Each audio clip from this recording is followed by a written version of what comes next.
میں آپ کو خود اپنا تجربہ بتاتا ہوں کہ سن 1978 میں، یعنی آج سے تقریباً 38 سال پہلے مجھے سب سے پہلے امریکہ جانے کا اتفاق ہوا۔ اس وقت سن 1978 میں سب سے پہلے میں امریکہ گیا تھا، اور ایک مسلمان تنظیم کی دعوت پر گیا تھا۔ مسلمان تنظیم کا اس وقت بہت سی مسلمان تنظیموں کا ایک وفاق تھا جس نے ہمیں دعوت دی تھی۔ تو جب میں اس تنظیم میں پہنچا اور اس کا سالانہ کنونشن تھا، اس میں حاضری ہوئی، تو سب سے پہلے تو میں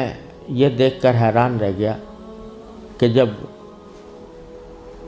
شام کو دعوت کا اہتمام کیا گیا تو اس میں کہیں دور دور حاضرین کے اندر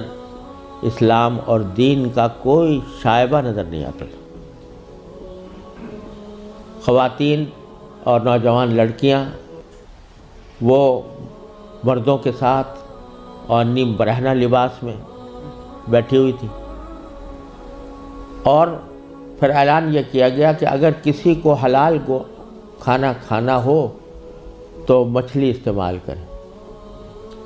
جس کا مطلب یہ تھا کہ کھانے میں حلال کا بھی کوئی فکر نہیں تھی۔ وہاں بیٹھنا مشکل ہو گیا، ہم لوگ کہیں الگ چلے گئے۔ اس کے بعد معلوم ہوا کہ ایک رقص و سرود کی زبردست محفل منعقد ہوئی۔ ایک بوٹنگ کا پروگرام تھا، اس بوٹنگ کے پروگرام میں سارا جو پروگرام تھا وہ رقص و سرود کی محفل میں گم ہو کر رہ گیا۔ یہ سارے نظارے دیکھنے کے بعد جب مسلمان تنظیم جس نے دعوت دی تھی اس کے سربراہ سے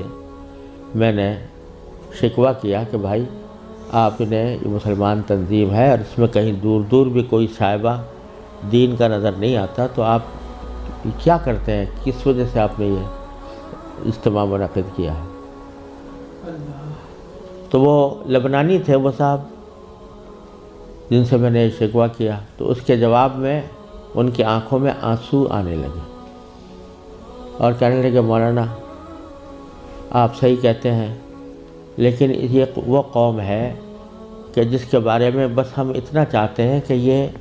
کم از کم اپنے آپ کو مسلمان کہتی رہے۔ یہ اگر ہم یہ سمجھتے ہیں کہ اگر یہ صرف اپنے آپ کو مسلمان کہتی رہے تو یہ بھی ہماری کامیابی ہے، ورنہ اس کو اسلام سے کوئی تعلق رہا نہیں۔ ان کے آباء و اجداد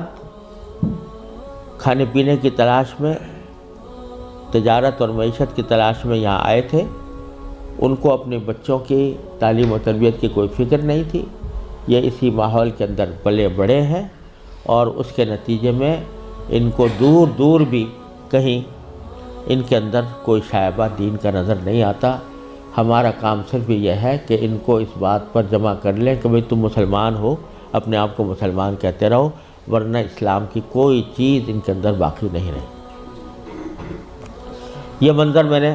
سن 1978 میں اپنی آنکھوں سے دیکھا، اور یہ عبرت ہوئی کہ اگر مسلمانوں نے اپنے بچوں کو، اپنی نسلوں کو صحیح تعلیم و تربیت دینے کی طرف توجہ نہ دی تو اللہ بچائے یہ اس بات کی کا اندیشہ ہے کہ اللہ بچائے جو آنے والی نسلیں ہیں وہ اللہ بچائے مرتد نہ ہو جائیں۔ اور اگر خدا نہ کرے ہماری اس بے توجہی اور غفلت کی وجہ سے ایسا ہوا کہ ہماری نئی نسلیں گمراہ ہوئیں، غلط راستے پر گئیں، تو اس کا وبال ہمارے اوپر ہو، کیونکہ قرآن کریم کا ارشاد یہ ہے کہ ایھا الذین آمنوا قوا انفسکم واہلیکم نارا۔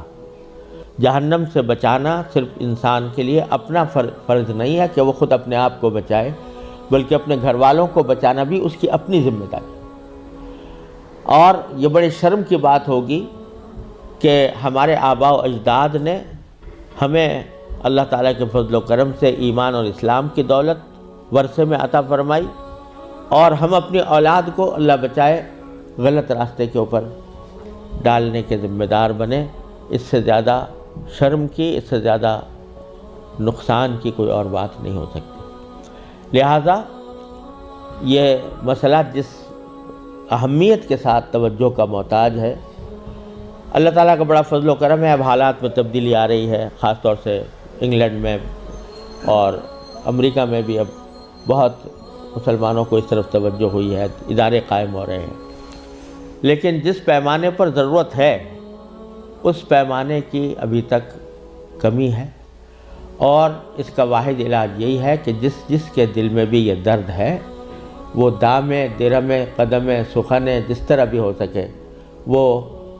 ایسے ادارے قائم کرنے کی کوشش کرے، ان اداروں کے ساتھ تعاون کرے، اس میں اپنے بچوں کو بھیجنے کا اہتمام کرے۔